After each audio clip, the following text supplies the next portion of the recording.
We are reporting with the Associated Press and using their reports for the number of electoral votes won by each of the candidates. As of right now, Trump is just 3 electoral votes away from that victory, with several states, several swing states still left to call, including Michigan, Wisconsin, Arizona, Nevada. So a lot that we are still waiting here for, but we'll make sure to bring those to you as we do get them. Also do want to mention that Fox News is reporting that Trump is projected to win the presidency again, though we are going with those numbers from the Associated Press.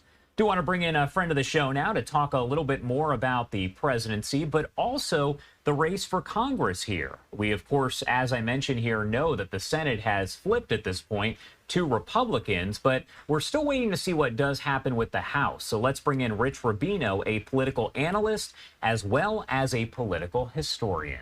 As always, Rich, thank you so much for taking the time to be here with us. I know you don't sleep, so we definitely appreciate it. Thank you so much for having me on. All right, so first off, before we talk about the presidency here and the race to 270, I do want to touch a little bit on the congressional races, because as we mentioned, the Senate has flipped to Republican control, but all eyes are kind of on the House at this point. So what have you seen? What are you looking for, and what are you waiting to see as far as what happens here? Yeah, that could be the last guardrail for Democrats on President Trump, assuming President Trump is in fact elected president. It's the House of Representatives. The United States Senate, it appears, has gone Republican. This is going to be a very odd situation where in an election you have a scenario where the Senate goes from Republican or Democrat to Republican, and the House, contrary-wise, goes from Republican to Democrat. I think Akeem Jeffries is poised to essentially become the next Speaker of the House. It'll be an interesting dynamic to see what his relationship is with the new Senate Majority Leader, whether it's John Thune of South Dakota, John Cornyn of Texas, or Rick Scott of Florida, or perhaps even somebody else. It's just going to be a different dynamic. I think that the Democrats certainly have the edge right now. There are many seats still close to call. There might be a couple of Democrats who represent Trump-type districts that are kind of on the edge right now. I think Marie Perez is one of them, and Congresswoman from Washington State. Another one is Jared Golden from Maine. So there's really a litany of outstanding races right now. What happens if, I mean, you have Republican control of the presidency and then you have Republican control of both houses of Congress there? What does that mean overall? What does that say, and what happens next? Well, first of all, real control of the United States Senate is 60 votes, because that's what you need to be filibuster-proof. Of course, theoretically, they could use the nuclear option and just eliminate the filibuster, and the Republicans would have the votes to do that, assuming they stand in unison in doing that. But what it does mean is that theoretically, if Donald Trump is to get legislation through the United States Congress, he has to work with the House of Representatives. Now, how does he do that? The first thing he has to do is he has to have just about every Republican unified behind him. And for some Republicans, particularly those who represent, say, some of the congressional districts in New York State who just barely held on, in congressional districts that are likely to go for Vice President Harris, it's in their best political interest to vote against him, to vote against the president, because then they can go back in 2026 running for re-election, because everything's about a campaign.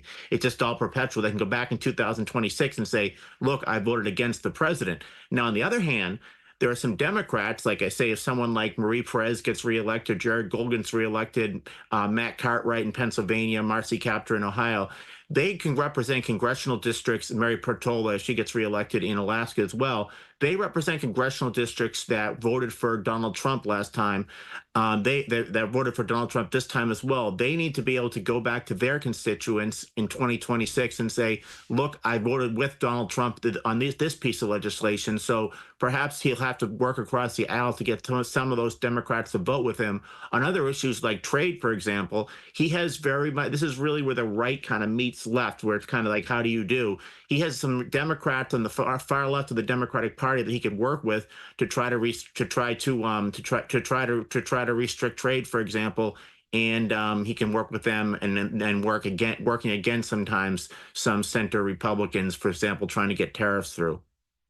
When you look at the Associated Press and just kind of the information that's come in, especially as you're talking about the presidential race, the electoral votes, what stood out to you overall as to what we've seen happen this time around versus maybe 2020? I think how Donald Trump has overperformed in certain areas, particularly with the Latino vote. He did extremely well, upwards of 45%, if you can believe it, with the Latino vote.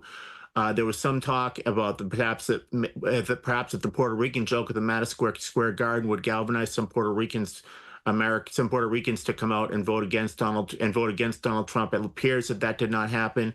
But I think also working class voters, the fact that Democrats just have not been able to break the lock in terms that Donald Trump really has in terms of many working class voters, particularly white voters without college degrees. That's Donald Trump's bailiwick, if you will. That's his wheelhouse. And for if the Democrats are to be a majority party again, they really have to go back to where they were when they were winning that constituency. Like, for example, under Bill Clinton and Barack Obama, Donald Trump really knows how to appeal to that constituency. And I think that his economic nationalism, when it comes to issues like trade, for example, really appeals to folks in Wisconsin, in Pennsylvania, in Ohio, in places where they blame trade for the losses of jobs. What are you waiting to see today? Because obviously we are still waiting on some of those races to be called by the Associated Press. We're looking at 267 electoral votes for Donald Trump, so just 3 away from that 270 mark. Kamala Harris obviously trailing at this point. But what are you waiting to see as far as what information does come in? The House of Representatives, certainly. I'm also watching the Senate races. One of them is Montana. John Tester represents a state that last time around went 16 points for Donald Trump. John Tester is an endangered Democrat. I want to see what his final results are and how he's obviously was running ahead of the national party. If anything that's reverse coattails, perhaps for Vice President Harris on John Tester's campaign. I want to see what the final results are there, and certainly the state of Wisconsin as well. I think it's just a matter of how big of a majority Donald Trump will have in the United States Senate. Of course, again, if you don't eliminate the filibuster, you really need 60 votes to get anything through. And certainly, he's going to have a situation also in the United States Senate where he is going to have to work across the aisle. And some folks in certainly are kind of advertise the fact that they voted with Donald Trump, and it looks like they did not do too well. You had Sherrod Brown and Robert Casey, respectively, advertise the fact that they supported Donald Trump on trade. It didn't seem to have worked for them.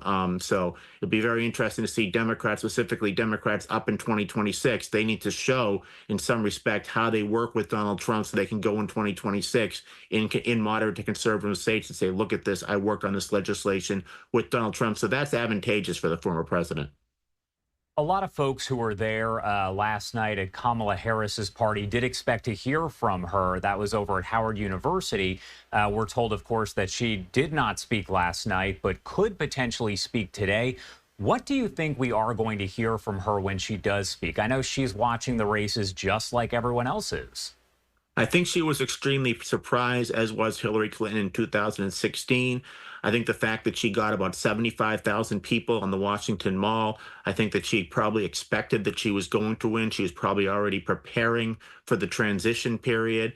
I think she's probably really disconsolate, distraught right now. So she's going to try to write a speech, and she's going to try to, I think, talk about, particularly for women and girls, that they do have a chance of becoming president of the United States and running for office, and say something to the effect of, that we need leaders for the future and don't keep your head down.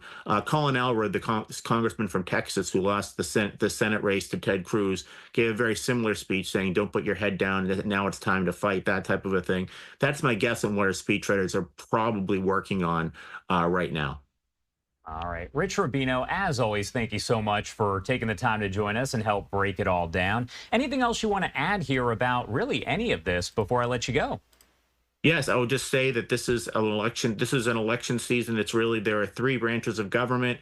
Obviously, for Donald Trump, he needs the United States Senate, but he also needs the House of Representatives. It's going to be very interesting in terms of how, particularly, he tweets.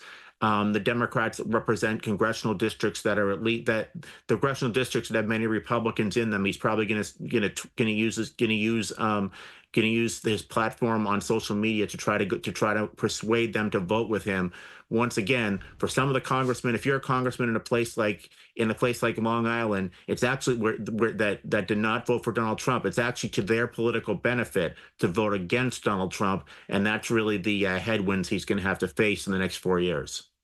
All right, Rich, thank you so much for taking the time to join us. Hopefully, you can get some sleep, but I imagine probably not. Thank you so much. Greatly appreciated.